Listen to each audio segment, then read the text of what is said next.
In Song of Solomon by Toni Morrison, there is a character named Pilate who is alienated from all the other characters in the novel, because she is very different both physically and mentally. She has her own way of doing things and doesn't like it when people get in her way, but also has no problem moving them if they want to.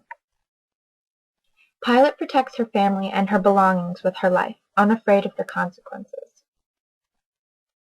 Pilate was born in a very different way than the rest of the characters in the book. She was born after her mother had passed away.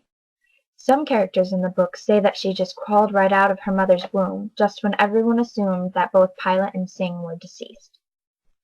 Pilate's life is not at all simple, because there are always people talking about her, and because she is so different, it makes them want to more.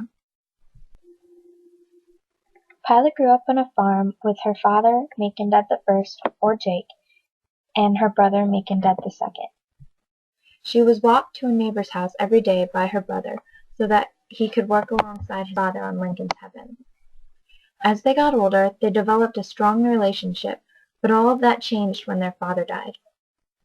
When Pilate and her brother, Macon-Ded II, were 10 and 12, their father was killed by white men who wanted his land.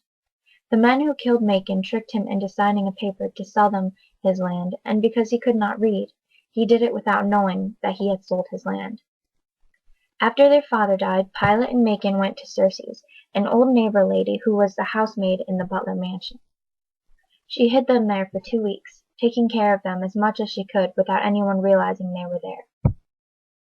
In the time they were there, Pilate had held on to the page of the Bible where her name was chosen from. It was tradition to pick a random name in the Bible and put your finger down on that page without looking. Whichever name your finger was closest to was what you named your child. When Pilate's parents were choosing a name, Macon I's finger was laid on the Bible page, and his wife, Sing, did not like the name that was chosen through this random name-choosing tradition, because it was the name of the man sent Jesus to be crucified. They fought over it, but their daughter still ended up being named Pilate.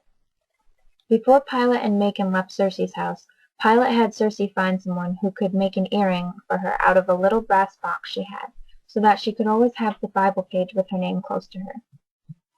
Circe got a blacksmith to fashion the box onto a pin from a brooch so that Pilate could wear it. We later discover that Reverend Cooper's father was the one who fashioned the earring for her. After a while, Pilate and Macon become restless of staying inside, doing nothing all day, so they agree that after Pilate's ear healed, they would take to the forest. As they were roaming through the forest, they found a cave, and in it a man, whom Macon killed because he resembled their father, but had been following them for days upon days now. Then they found a lot of gold, which Pilate assumed belonged to the man Macon had just killed. Macon suggested that they take the gold for themselves so they could become rich and buy whatever they wanted. Pilate got upset with him because she thought it wouldn't be a good idea to steal the gold. She told him that maybe the men who killed their father would come after them too. Then they got into a fight, and Macon ended up staying outside of the cave for 3 days, until he went inside to look for Pilate and found that she was gone, along with the gold. Years later, when Milkman was talking to his father about the sack of inheritance that Pilate had hanging from her ceiling in her house, his father became very interested because he thought it might be the gold that she had stolen from the cave when they were younger. Guitar and Milkman devise a plan to sneak into Pilate's house and steal the green sack so they can become rich. When they look inside of the sack, they find that there is no gold but the bones of a white man. They get caught by the police after they have stolen it, and Pilate comes and bails them out. They are both very surprised that she of all people would be the one to bail them out of jail for something they stole from her. When she is bailing them out, she tells the police a story that may or may not be true about how the contents of the green sack are the bones of her husband, and that she is only carrying them around because she didn't have enough money to buy a coffin or even a box to bury him in. Another way that Pilate is very different from all the other characters is because she does not have a navel. A few years after she left her brother, the lady sees that she does not have a belly button, and everyone shuns her. She is told to leave the town that she was in because to have a navel means that you are born natural, and because she does not have one, they don't understand what she is. This is the first time Pilate realizes that it isn't normal to have a navel.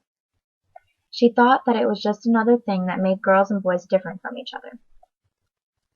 Pilate is said to be the most unnatural character in the novel because she was born without a navel, but in reality she is more connected to nature than any of the other characters. She loves nature and lives much more primitive than the other characters. Also, she is more connected to her roots than any of her living relatives are. At the end of the novel, Pilate and Milkman travel to her father's grave and she places her earring on it. Then, Pilate is shot and killed by Guitar, who was stalking Milkman, because he was convinced that Milkman had stolen the gold from the cave. Right after she dies, a bird comes and picks up the earring from the gravestone and flies away with it. This makes Milkman believe that there must be someone else like her out there, and that Pilate can't be the only one like her. He thinks of the bird as a reincarnated version of Pilate, and realizes that even though Pilate is gone, she isn't really gone. Her memory still lives on in the world, and it always will. Shout to all my boss boys, shout to all my boss boys, we rowdy. Shout to all my boss boys, shout to all my boss boys, we rowdy. Shout to all my boss boys, shout to all my boss boys, we rowdy. Shout to all my boss boys, shout to all my boss boys.